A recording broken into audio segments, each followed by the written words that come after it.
Coming up next here on C-SPAN, an installment in our new weekly series, Book Notes, featuring interviews with authors of new books. This week, we'll talk with Zbigniew Brzezinski. He served as National Security Advisor to President Carter, and now he's the author of The Grand Failure, The Birth and Death of Communism in the 20th Century.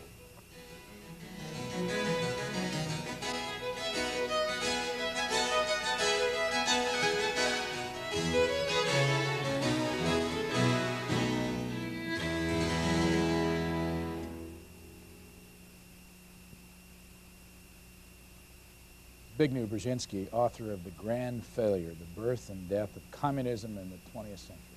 Why this new book? Why not? I write books, and it seems to me that in this particular one I'm dealing with a truly momentous historical development, something that is happening before our very eyes and yet has been touching us all for all these decades, namely an ideology that was so dominant in the course of this century, literally before our very eyes, is disintegrating as a system and dying as a doctrine. That's a very important development. Why is this happening? Well, I think it's happening largely because Marxism and Leninism involved a misinterpretation of human nature, and then by being applied, particularly in the Soviet circumstances, by Stalin in such incredibly brutal, even murderous fashion, it produced not only a massive socio-economic failure, but an incredible moral aberration. And all of that, I think, has discredited it. Last but not least, I think the successful performance of the Western democratic pluralistic systems, not only in America, but also in Western Europe, in Japan, has created such a contrast between the communist world and what's outside of it, that in the increasingly porous global conditions, with the Iron Curtain no longer being so airtight, the discrepancy could no longer be hidden. And that's causing also a massive revulsion within the communist system against the communist system. Would you help us with history a little bit? You have a chapter in here on both Lenin and Stalin. Start with Lenin. Who was he? Well, Lenin was a Russian revolutionary, an early Russian Marxist, a person who led the so-called majority faction of Russian Marxists. And the word Bolshevik is derived from the word majority. Majority faction of the Russian Bolsheviks, the Russian Marxists, who believed that Marxism under Russian conditions would have to be applied by coercion from above. Remember, Marxism said that a communist system, socialist system, will come out spontaneously out of the internal contradictions of capitalism. That capitalism was not only an evil system, but a system that would destroy itself. Lenin said, yes, that's true, but in Russia we haven't reached capitalism. Therefore, we have to leap history, so to speak, forward. We have to leap over it by creating socialism without capitalism by the state, reorganizing society. So he was a Russian revolutionary who believed in accelerating history by using the state to smash society and to create in it a communist society. Why did people follow him? People followed him for a variety of reasons inherent in the failures of the early Russian system. Tsarism, by its last decades, was corrupt, inefficient, and then last but not least, very important, beaten in a war by an enemy, all of which created enormous antipathy towards Tsarism. Tsarism, however, was followed for a very brief period of time in Russian history, the only period of time in Russian history, by a democratic system, which lasted from February 1917 till October of 1917. We tend to forget that. And that is the system that Lenin overthrew. Lenin did not overthrow the Tsar. Lenin overthrew the democratic system that replaced the Tsar. And having replaced that democratic system, Lenin set in motion forces which many people now in Russia, and certainly I on the outside of it, believe led directly to Stalinism. Now, today, and I talk about that in my book, the dismantling of Stalinism in Russia has gone very far, and Stalin is discredited. But the dismantling is done in the name of Leninism. Gorbachev says, I'm returning to true Leninism. The problem with that is and that problem is perceived by many people in Russia itself, that it was Lenin who made Stalin possible. It was Lenin who set in motion forces that created Stalinism, because it was Lenin who emphasized two very basic things. One, the party is all-knowing, and the party has the right to all power, monopoly of power in one leading party. And secondly, he said terror can be used against our opponents. And the combination of party monopoly and terrorism created very fertile soil for Stalinism. How long was Lenin in power? Well, Lenin was in power till he died in 1923. And where was Joseph Stalin during the time that Lenin was in power? He was one of his associates. At that time, not thought to be the preeminent one. There were other people around Lenin who people thought would succeed him. People like Trotsky, for example, who was also a revolutionary Bolshevik, who believed, however, that the revolution should immediately expand outside. Whereas Stalin said, no, let's consolidate the revolution inside. Let's build it in Russia, socialism in one country. There were other people who were then more preeminent than Stalin, people like Zinoviev, also a leading of the international communist movement. And these are the people that, by very skillful maneuvering, Stalin isolated after Lenin's death, gradually denigrated, and eventually, literally, quite literally, murdered. How much of this book and the previous books you've written are a product of the fact that you were born and raised in Poland? How much of that experience impacts the way you think today? Well, you know, that would make sense if you said that, and if my view was fundamentally different from the views of most Americans. You know, when I discuss foreign policy issues, and I have been involved in some public policy matters, have served in the government, I have found that my views on the Soviet Union are shared probably by 70% Americans. Now, 70% of most Americans were not born in Poland. So there goes the argument. Let me ask it a different way. What was it like? How long did you live in Poland? Only 3 years of my life. So you moved over here in what year? I moved over here at the age of 10. I lived in Poland from the age of 7 to the age of 10, which is long enough to have some memories, although it's not long enough to be decisively formative. When was the last time you were in Poland? Last year. And when you go back, what impact does it have on you? What do you see now, today? Well, I see a society with which linguistically, historically, I obviously have connections, and for which I have the deepest of affection, but also a society which incidentally has lived under communist system now for 40 years, and which has been close to destroyed by that system.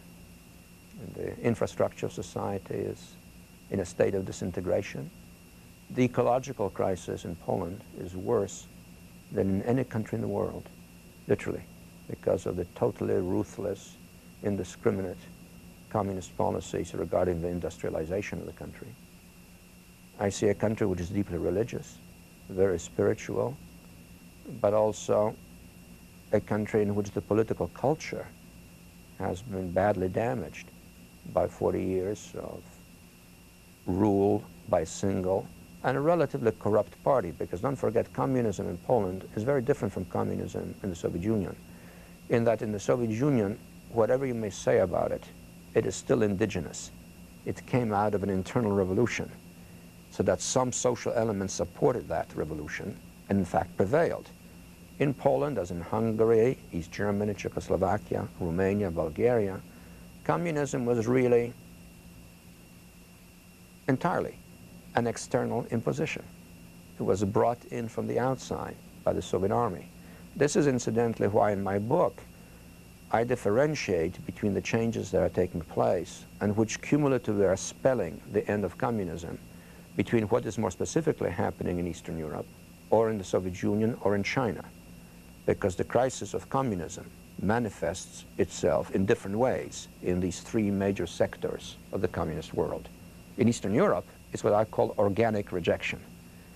The social systems are simply repudiating, rejecting this externally imposed formation. Let's go back to Karl Marx. Who was he? When did he write? And why did people follow him? Well, he was a German Jewish scholar, self-taught, who actually spent most of his time living in England and wrote in England. And he wrote about the rise of the capitalist system, and he provided a comprehensive interpretation of history, in the context of which he postulated the proposition that capitalism is not only socially immoral because of the oppression and exploitation that it breeds, and much of that, incidentally, was true in terms of early 19th century capitalism.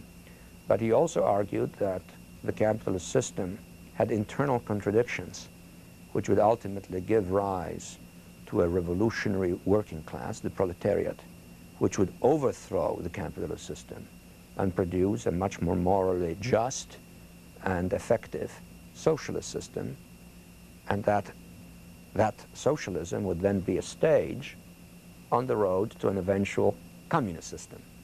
And that would be, in a sense, if you will, the end of history, because communism would be, in effect, a utopia, a state of well-being, of total social justice, complete self-fulfillment. What's the difference between communism and socialism? Well, in the Marxist theory, the difference between socialism and communism is that socialism is the first phase after capitalism, when you socialize the previously owned private industries and properties and try to create more equitable social relationships, but you haven't reached yet the stage of full communism in which everyone contributes according to his ability, but everyone gets according to his need, and there is a state of total social justice.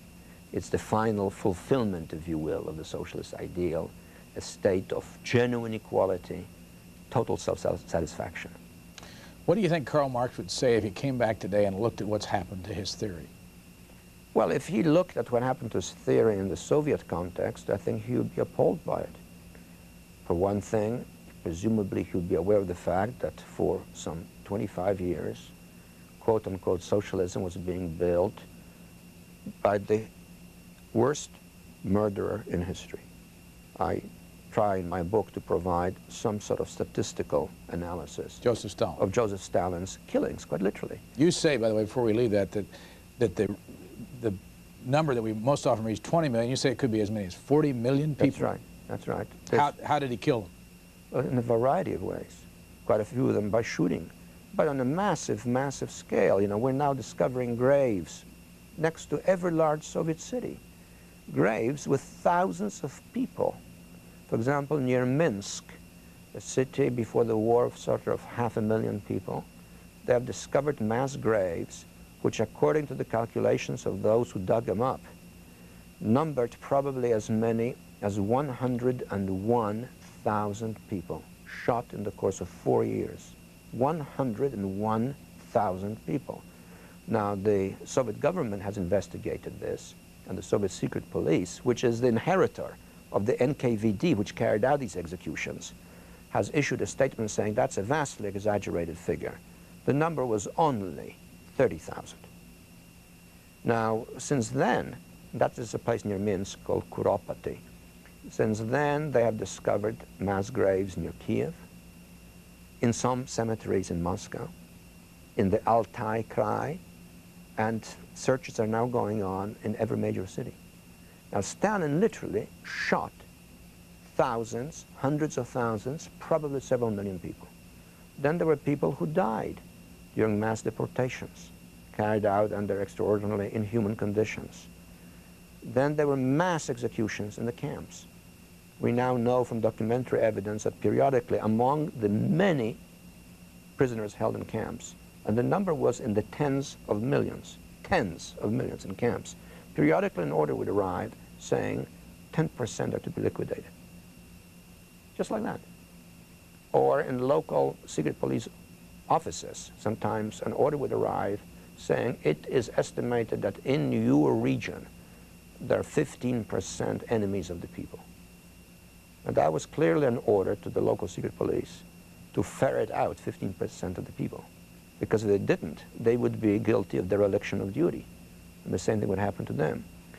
Now, someone listening to us talk might say, this is just crazy, this guy's mouthing anti-Soviet propaganda. The tragedy of the circumstances is that people don't believe such things because we cannot imagine them. unless they're confirmed by the perpetrators themselves. And now we are getting that confirmation from the perpetrators themselves, because we're getting access to the archives.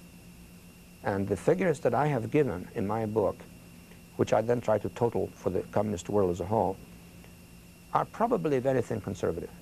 I say that, conservatively speaking, the communist experiment from 1917 to the present, subsequently expanded to China and to Eastern Europe, conservatively speaking, probably cost at a minimum 50 million lives. And that's very conservative, because in fact it's probably more. We don't know exactly what the costs were in China, and they're quite substantial. I interrupted you. You were talking about Marx and what he would feel like if he saw what was going on in the Soviet Union, and you mentioned Joseph Stalin. What else? Well, first of all, he would be appalled by the past.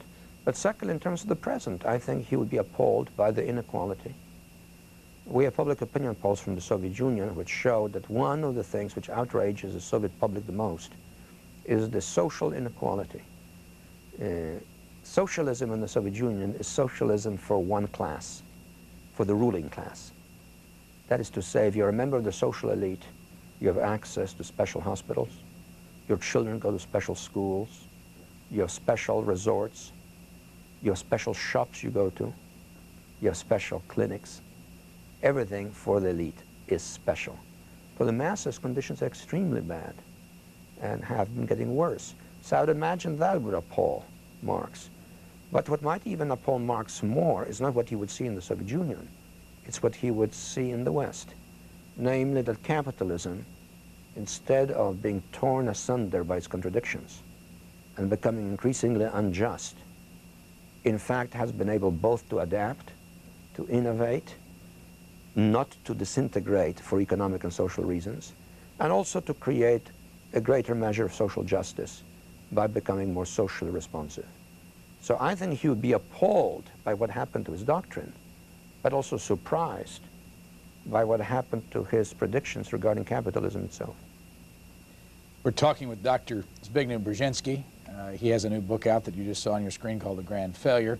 Dr. Brzezinski is a professor at Columbia University in New York City and also is associated here in Washington with as a counselor for the Center for Strategic and International Studies. A couple of little things on this book. Dedicated to Mrs. Emily Benes. That's my mother-in-law. My wife is Benes. Benes were a Czech political family. Another very small little item here, and our camera will pick it up here, is a picture of you in the back.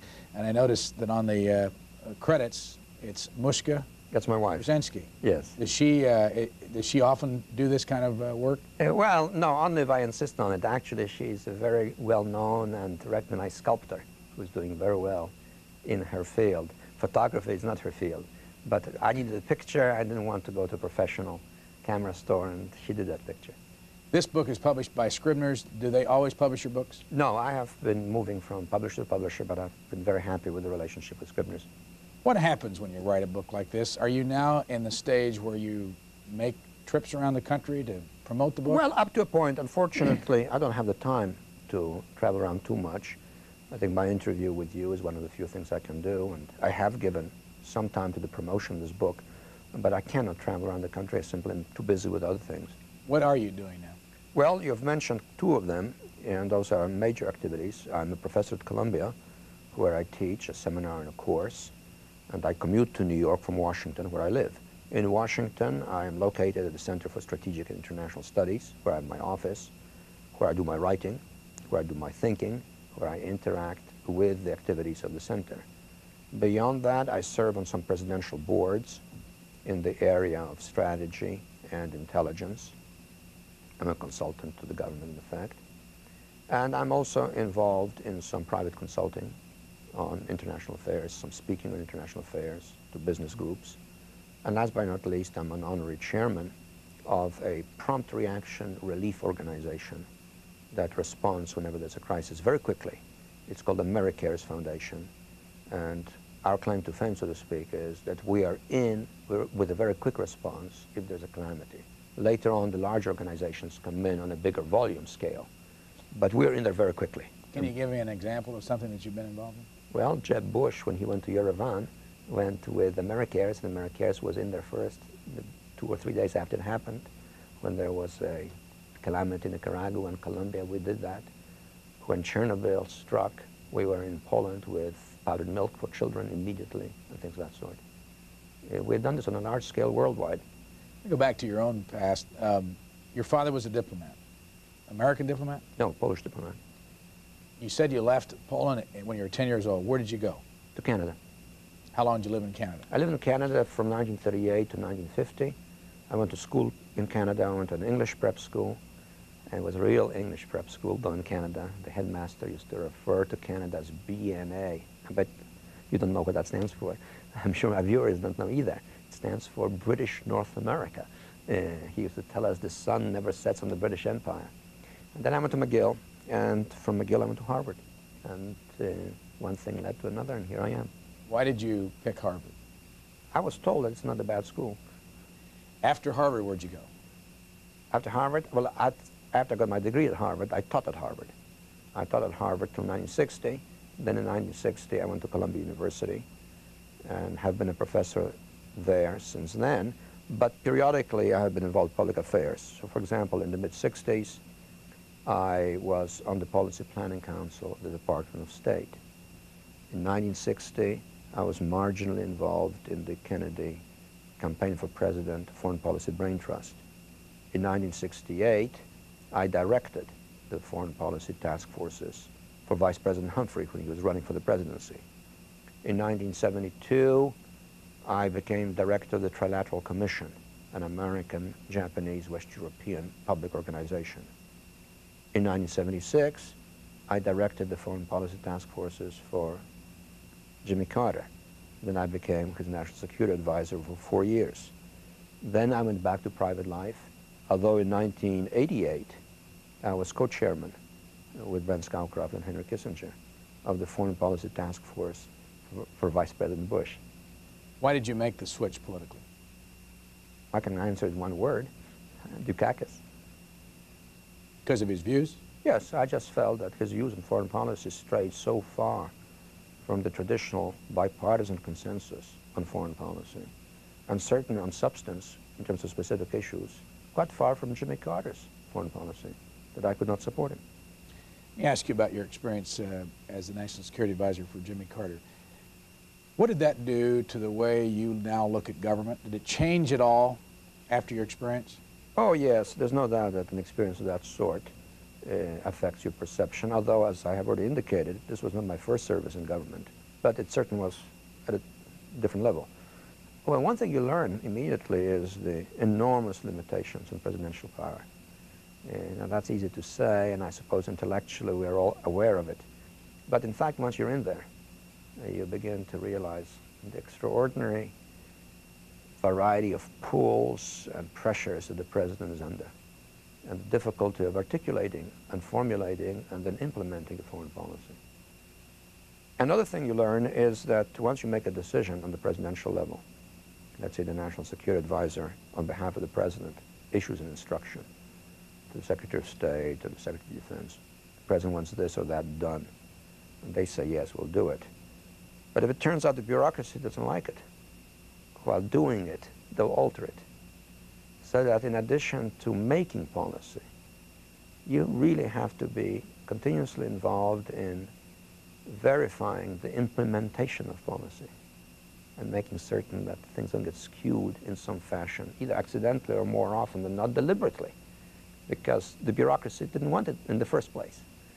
So that task of government is essentially a continuous incremental decision-making and continuous uphill struggle to make sure that your will is implemented, overcoming an enormous amount of obstacles, trying to build consensus beyond not only the government, but first of all, with the Congress, and then beyond the government, including the Congress, with the mass media, who are now such an important element in the shaping of public attitudes. It's a staggering task, and one gets a sense of the probably incomprehensible handicaps under which the top policymakers operate, which people on the outside don't quite realize. What kind of a job do you think the mass media does in this town as it relates to foreign policy? Mixed, mixed. I can't say, frankly, that it's top-notch. I don't think it's terrible. I think there are elements of both.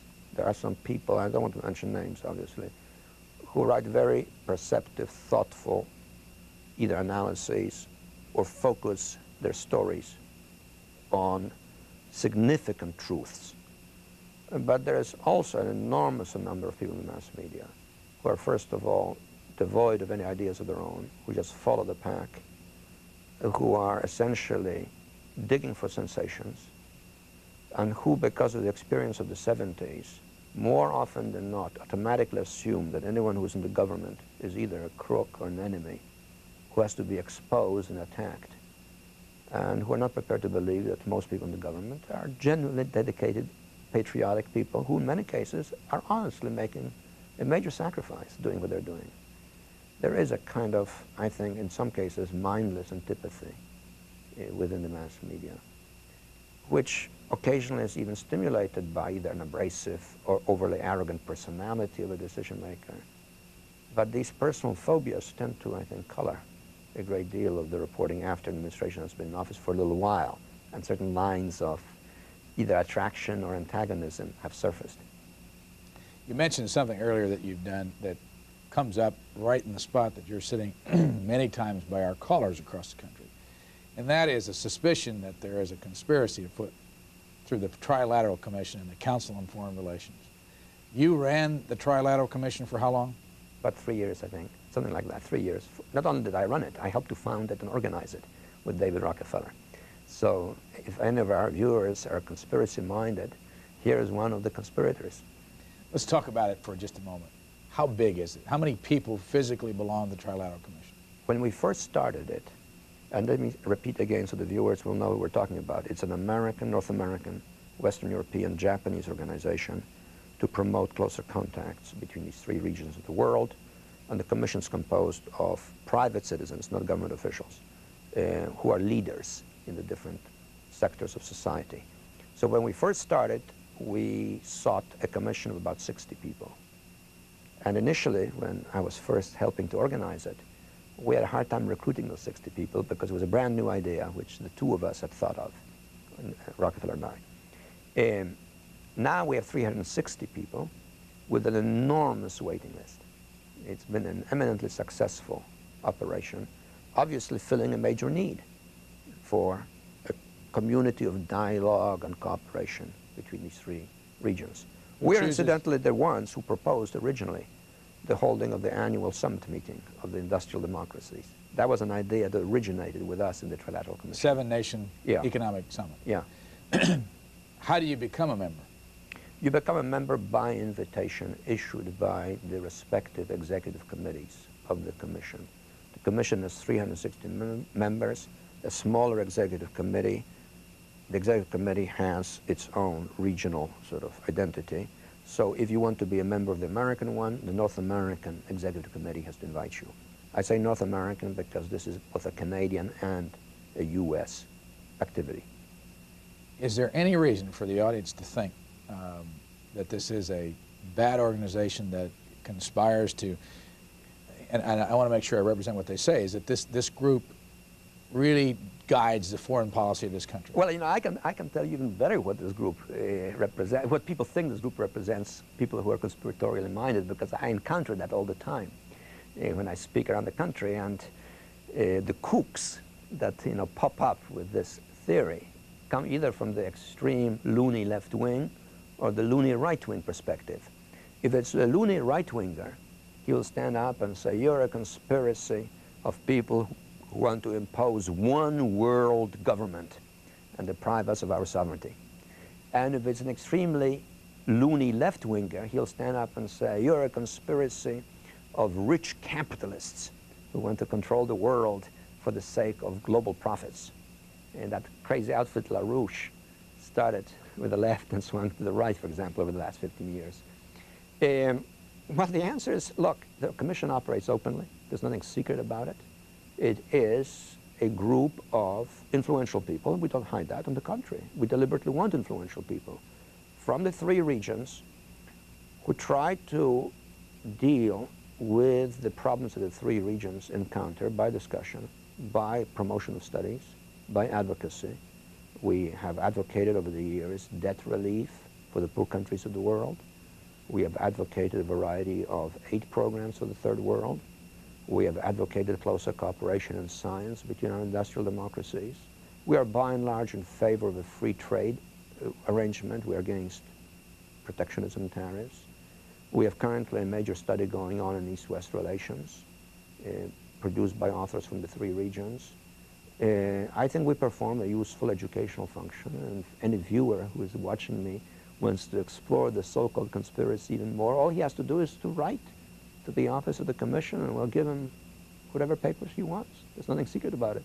Let's go back to this book, The Grand Failure, The Birth and Death of Communism in the 20th Century. We've talked a little bit about Stalin and Lenin and Marx, but we haven't touched on Mr. Gorbachev. Right. What do you think of him? Well, I think one has to differentiate between Mr. Gorbachev, the person, the human being, and the likely fate of the policies that he's promoting. He certainly is a very intelligent and attractive person. I have had the opportunity of meeting him, not for long, but I did, and he makes a very good impression, certainly better than any of his predecessors. And that clearly explains also why he's so attractive, because he stands in such contrast to those who preceded him.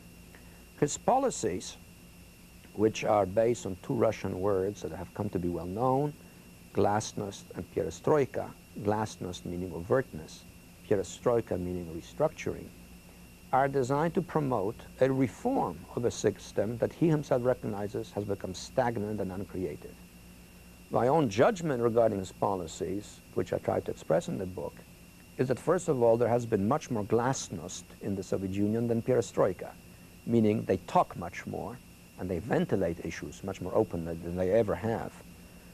But reforming the system has proven to be very difficult.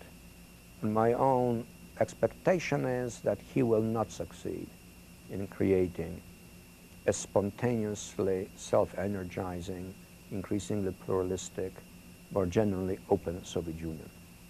That there are too many inbuilt contradictions, legacies of the past within the Soviet system to make that kind of success for his policies possible.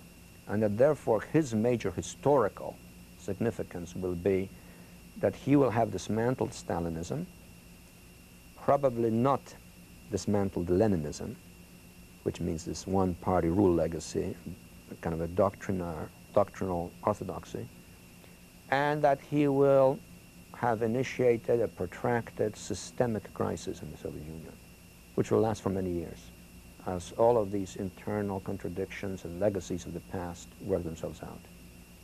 Should we trade and provide money and technology for them? Well, I think there's a difference between those two aspects, trade or providing money and technology. Trade, I don't have any objections to. If there's something we can buy from them, if there's something they want to buy from us, of course. Why not? Should we, quote-unquote, aid? No, on that I would be hesitant, because after all, we don't know how long Gorbachev is going to last. We don't know who will succeed him.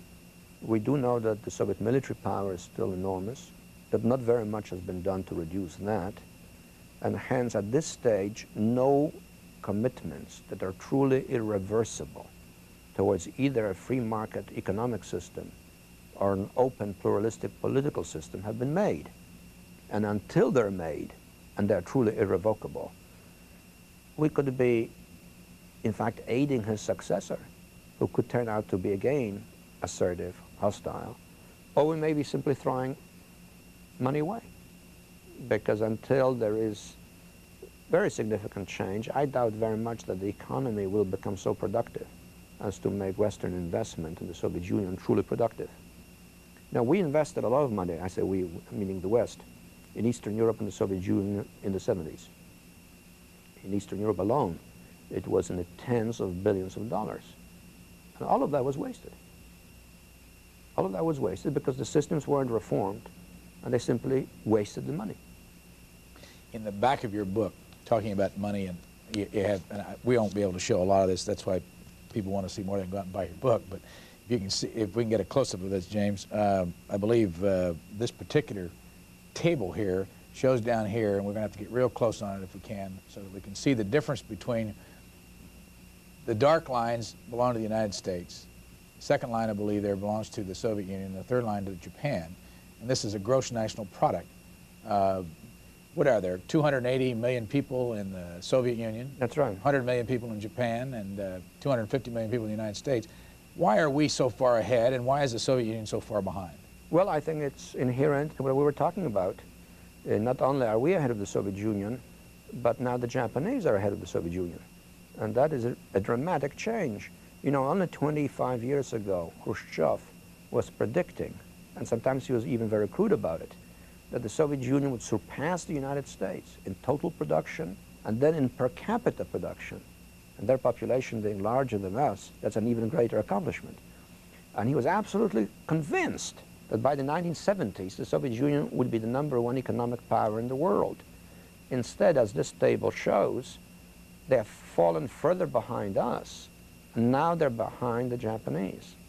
And of course, if Western Europe unites, they'll be ahead of the Soviet Union. And it's even conceivable, though not certain, that China will surpass the Soviet Union. Elsewhere in the book, I have tables which generally compare the performance of comparable communist and non-communist countries, Poland and Spain. Here's one, let me show you. Here's one, trade in competitive world markets. It is the one you just said, is Poland and Spain. Yeah. The audience will be able to see here just a And second. you know, they start off originally very, very similar, almost at the same level. And then the gap widens and widens and widens in favor of Spain. Spain is the dark line. Spain is the dark line.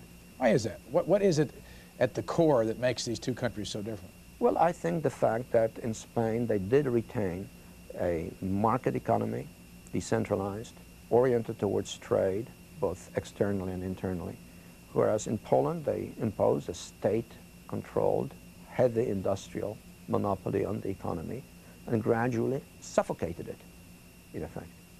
What do you think of capitalism? Let me ask it a little different. What's wrong with capitalism? Well, capitalism is not a perfect system, but I think one has to bear in mind, first of all, that we in the West don't think of social systems as utopias, the way Marxists conceived of communism as a utopia, as a perfection. We realize the imperfection of our institutions and arrangements, though we strive gradually, if we can, to improve them. Capitalism has many things wrong with it. If it's unchecked, it can be very avaricious. It can be very insensitive to human values. It can be cruel to the weak. It, in a sense, in its purest sense, enshrines Darwinism, the survival of the fittest.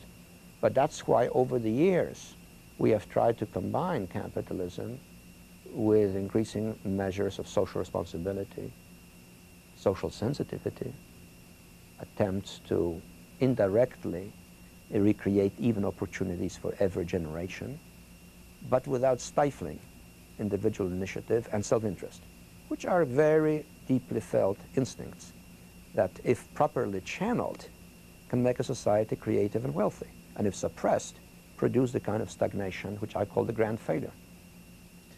How do you write books? What's your pattern?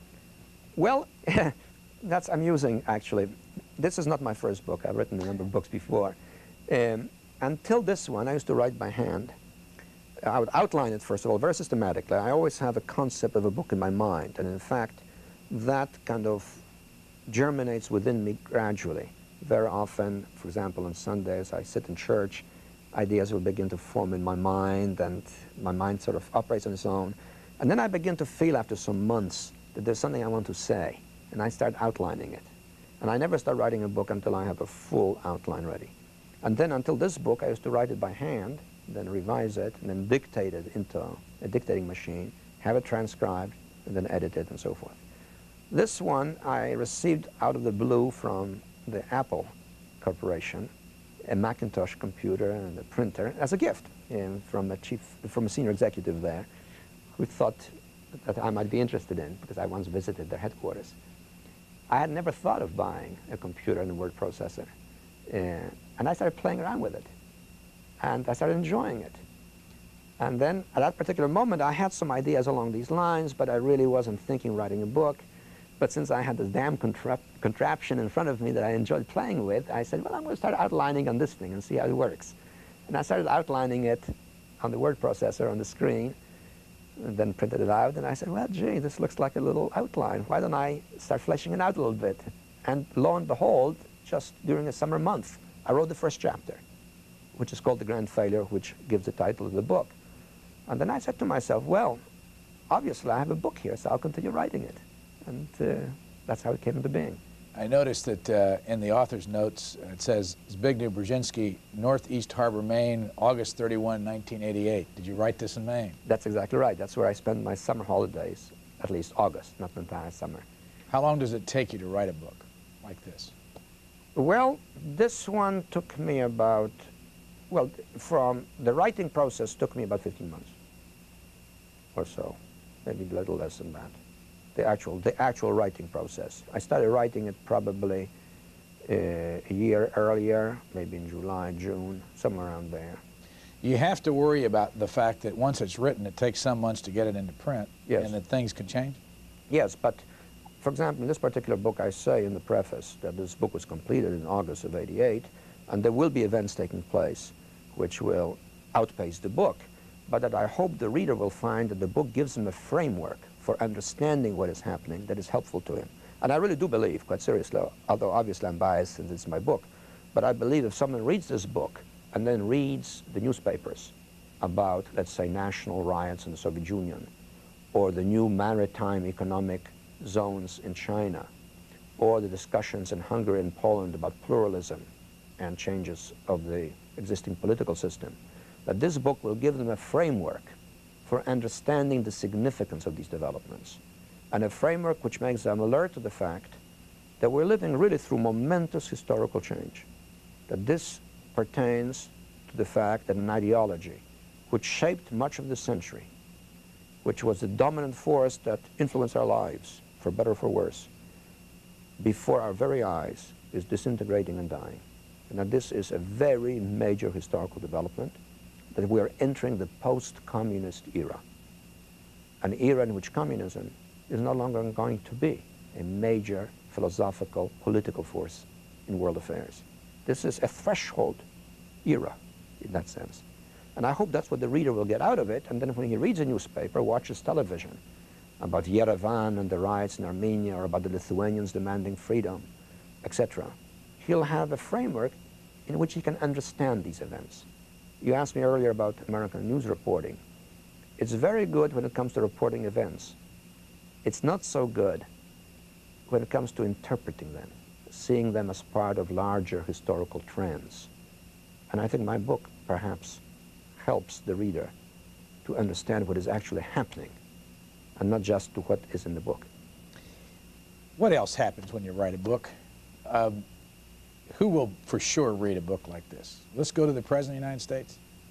The President of the United States has already been reading it. I already have a note from him, and we had supper not long ago, and we talked about it. So when you sat down to write it, did you think that that would eventually happen? I mean, is that always going in your mind? Are you looking at, in your own mind's eye, an audience out there of power?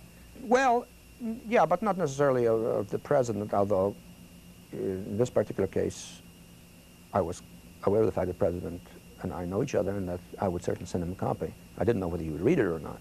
But that's happened. I wrote another book prior to this one called Game Plan, which was more of a strategic book, which dealt with weapons and geopolitics. And I sent a copy of it to Reagan on, I remember, Thursday morning. Thursday afternoon, he phoned me up and told me, I've just read the following 20 pages in it. He told me what pages he read, so I immediately went to the book and looked up what he had read, and it was a section on the SDI, the Strategic Defense Initiative. But when I write a book like this, I really write it for a larger audience. I would hope that people who realize that our lives and the lives of our children are influenced by what happens in the world, and have some interest, therefore, in what is happening in the world, either because they read major newspapers, or they read magazines like Foreign Affairs, or they watch the TV shows that pertain to world affairs, will find the book helpful in understanding. And the real important word here is understanding what is happening in world affairs. It isn't what facts they get out of this book. They can find those facts elsewhere, probably. It's not that the book contains sensational new facts. It's the interpretation, the understanding that they gain, so that when they think about the world, they'll have a new insight into what is happening in the world. For example, a very simple one, among others, communism is dying. A very major change is taking place. What is its significance? What does it portend for Eastern Europe, for China, for the Soviet Union, for world affairs? What does it portend for us? I think it portends for us that the Soviet challenge henceforth will be unmilitary. Is the Soviet military any good? Yes, it's pretty good. It's not as good as they have thought, and all military discovers shortcomings when it gets involved in combat after a prolonged period of peace. The Soviets discovered that in Afghanistan. But there's no doubt that Soviet equipment is good. That's the one area of Soviet industry where they produce good stuff. Why are they able to produce good military equipment and nothing else? Because they have a motivation. Whereas nowhere else do they have a motivation. They don't have a consumer market. They don't have competition. But in this area, they do have competition, us. And they concentrate their resources. Any reaction from the president after he read the book? What did he tell you about it? Well, he told me he was reading it, and you know, that's good enough for me. And because I saw him a couple of days afterwards. No, I have not talked to him since. When you see a president, and you're no longer in government at the moment, what goes on in your own mind about what kind of things you want him to know during a meeting like that? Well, it's probably the same thing that I always had in my mind when I dealt with the president I was actually working for. Namely, I've always been very conscious of the fact that the president is saturated with information, torn, as we talked earlier, by conflicting pulls, and that therefore I render him no service by coming in with another two-bit idea or another bit of some factology, as I call it. What the president needs very much, and very rarely gets, is some significant generalization or some integrative proposal that enables him to move forward, if you will, strategically. So when I speak to a president, unless I'm engaging in social chit-chat, I try to give him, if I can, some sort of broad formulation that helps him grasp various parts of a picture and see it in a larger frame, either as an initiative that he ought to undertake or as an insight that he ought to have. Because I think that is where presidents are worst served by the system and even by their advisors. Are there a couple of camps that are operating now in this town when it comes to foreign policy? No, not yet, not yet. I think for one thing the administration has not fully organized itself in foreign affairs. The only shop that's really in good shape as of our conversation today is Brent Scowcroft's National Security Council. The State Department hasn't yet been put together, and of course the unfortunate delays connected with the Tower nomination have prevented the Defense Department from being put together. So that the President's National Security team, not at the very top, but at the echelons below it, has not been fully put together. Now, until that has happened, and until they will have had time to meet and discuss some foreign policy issues, we'll not have these camps. The camps will surface once there are divisions and real also conflicts of personality. And that's too early for that. This may not be possible, but what would be the two different camps on an issue like the Soviet Union right now? Well, I think the two camps would be, very simply put, those who would say, let's be prudent, let's wait, let's not do much, and those who would say, Gorbachev needs our help, let's rush in, give him help. Those are very extreme and broad oversimplifications. Where are you? I would lean towards the first. What about China? Well, on China, I don't think there's too much division. I think everybody recognizes that the American-Chinese relationship has evolved very well. First, President Nixon broke through and established a contact. Then President Carter broke through and normalized relations. Since then, the political, the economic, the military relationship has grown well, and President Bush has a lot of feeling and sensitivity for China. He understands China well.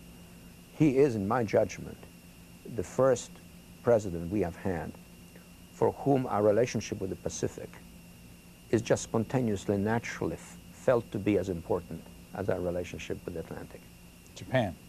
Well, the same thing goes for Japan. He has that feeling and that grasp, and there's no doubt that our relationship with Japan, on balance, is a good one. We have a number of conflictual issues with the Japanese, but the White House was very right in saying, when Bush was leaving for Japan, that this today is for us the single most important bilateral relationship we have with any country in the world.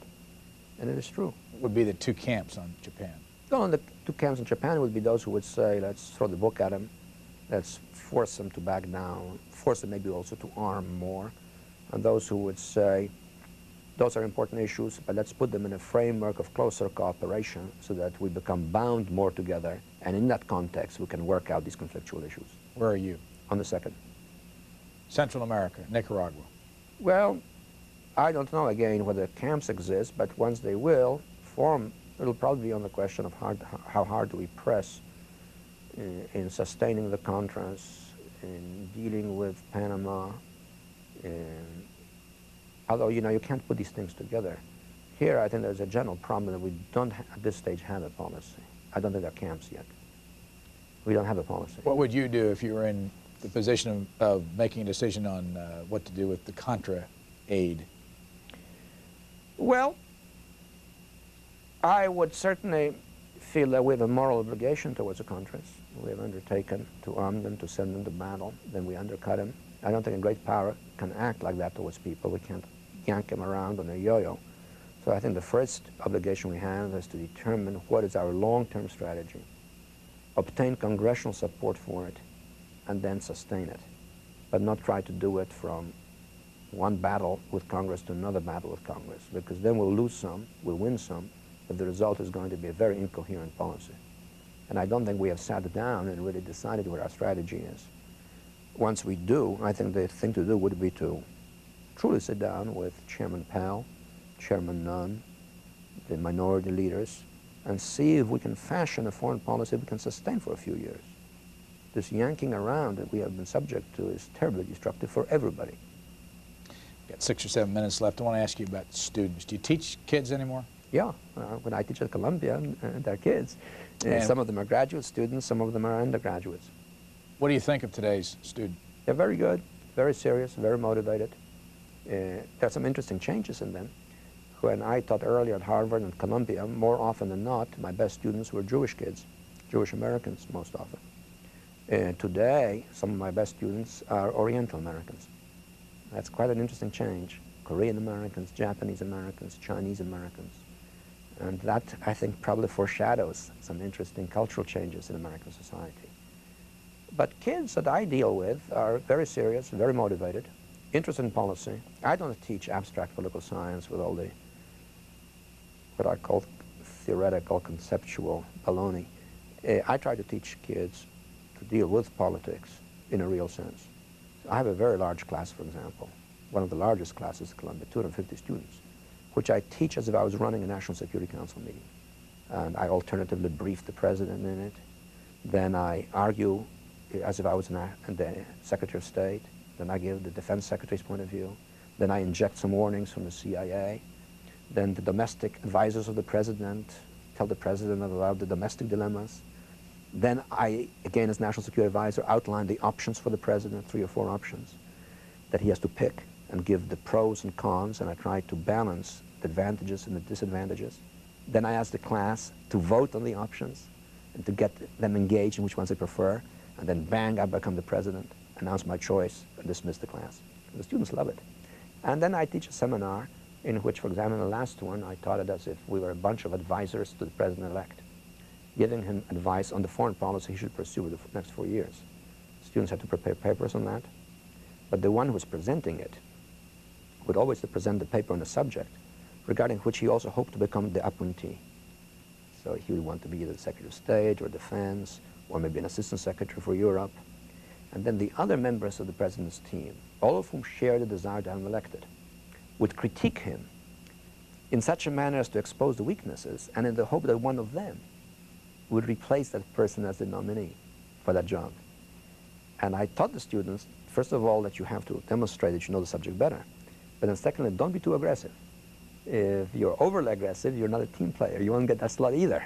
So I try to teach them what real politics is about, and not a lot of theoretical paradigms and concepts which prepare you in life to do only one thing, to teach other people the same concepts and paradigms so that they in turn can teach them other people. I usually begin my class by telling my students, look, in recent history in America, there have only been 2 people who studied political science who have played a major role in Washington, Kissinger and I. The rest have been played by lawyers and economists, historians. That's because political science has been taught in a very sterile fashion, which doesn't prepare you for dealing with the life of real politics. Students seem to like those classes. What's the politics of a student today compared to what they may have been 20 years ago? Very conservative, much more conservative. I organize my students sometimes in teams, you know, and I deliberately try to structure them sort of soft line, hard line, etc., and then have clashes. And lately I've had many more volunteers for the hard approach over the soft approach. What's causing that? Well, cultural change in the country. The country's more conservative. You see that in the election of Reagan. And what's causing that? Well, that is, of course, much more complicated. I suppose Vietnam has a lot to do with it, a general sense of drift that developed in the course of the 70s, quests for some deeper verities. But I think the picture culturally is very mixed, because we are simultaneously maybe a more conservative society, but we're also a more hedonistic society, with focus on self-gratification, self-fulfillment. Those are troubling signs. Where's that going to lead us? Well, I said these are troubling signs, because that could mean cultural dissolution, loss of the kind of values that make a society great, competitive, assertive. A certain degree of self-righteousness and commitment are necessary ingredients of social cohesion and social dynamism. But if those troubling signs came to life, would that, or they followed to maturity, would that mean that capitalism then was its own victim? Well, it could, but that I doubt, because you know, the one area where capitalism is really successful is in gratifying material wants. And the desire for the satisfaction of material wants is still a very major source of social motivation. So I don't think it's going to be a crisis of capitalism as such because of these cultural difficulties. It could be simply a crisis of social commitment, social virility. We could become a decadent society. That's not the crisis of capitalism, it's a crisis, however, of our culture. And if we become a decadent society, then we could be vulnerable. This is the book. It's called The Grand Failure, and our special guest is right there on the cover, is Zbigniew Brzezinski, who is former National Security Advisor to President Jimmy Carter, who is currently a counselor with the Center for Strategic and International Studies, and also a professor at Columbia University in New York. Thank you very much for joining us, Zbigniew Brzezinski. I enjoyed it. Thank you.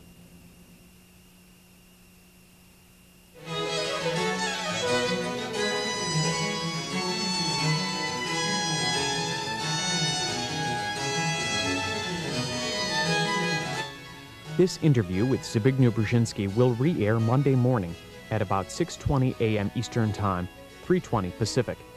And join us next week on Book Notes for an interview with Bruce Odes, the author of From the President, Richard Nixon's Secret Files.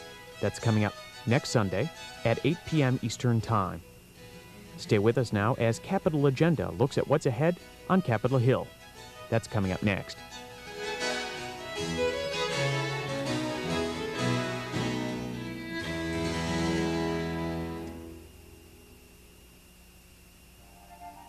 Up next, Capitol Agenda, C-SPAN's weekly look at hearings, legislation, and forums scheduled